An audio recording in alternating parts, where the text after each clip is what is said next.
একটা সাধারণ ছেলেকে হঠাৎ আঘাত করলো আকাশ থেকে পড়া একটা ধূপের পাত্র। কিন্তু আশ্চর্যের বিষয়, এই আঘাতের পরই সে পেয়ে গেল এক অদ্ভুত শক্তি, যার মাধ্যমে সবকিছু উপর থেকে ভেতরে স্পষ্ট দেখা যায়। ঠিক তখনই বাড়িওয়ালি মেয়ে গোসল সেরে বের হলো। ছেলেটি হঠাৎ তাকাতেই তোয়ালের নিচে সবকিছু চোখে ভেসে উঠল। 28 বছর ধরে অবিবাহিত ছেলেটি এই দৃশ্য দেখে সামলাতে না পেরে নাক দিয়ে রক্ত পড়তে লাগলো। বেশি রক্ত পড়া এড়াতে সে অজুহাত দেখিয়ে নিচে নেমে গেল ময়লা ফেলার জন্য। কিন্তু সেখানে গিয়ে আরো বিস্ময়কর ঘটনা ঘটলো। ময়লার বাক্স বন্ধ করার সময় সে ভেতরে দেখতে পেল একটা ভাঙা মাটির পাত্র। কৌতূহলী হয়ে বাক্স খুলে দেখলো সত্যি ভেতরে আছে একটা ছাপমোহর।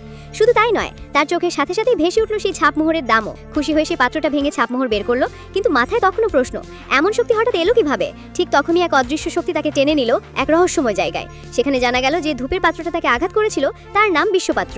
এই পাত্রের ক্ষমতা হলো যে কোনো বস্তু টেনে নেওয়া আর মেরামত করা। এখন থেকে পাত্রটি তাকে মালিক হিসেবে মেনে নিয়েছে, আর তাই সে পেয়েছে বিশেষ চোখের শক্তি। সবকিছু বুঝে নিয়ে ছেলেটি ছাপমোহরটা নিয়ে গেল এক পুরনো জিনিসের দোকানে। দোকানদার এক নজরে চিঠি ফেললো এটা দুষ্প্রাপ্য প্রাচীন জিনিস। দাম প্রস্তাব দিল 1,80,00,000 টাকা। আর সেই মুহূর্তে ছেলেটি রাতারাতি হয়ে গেল কোটিপতি।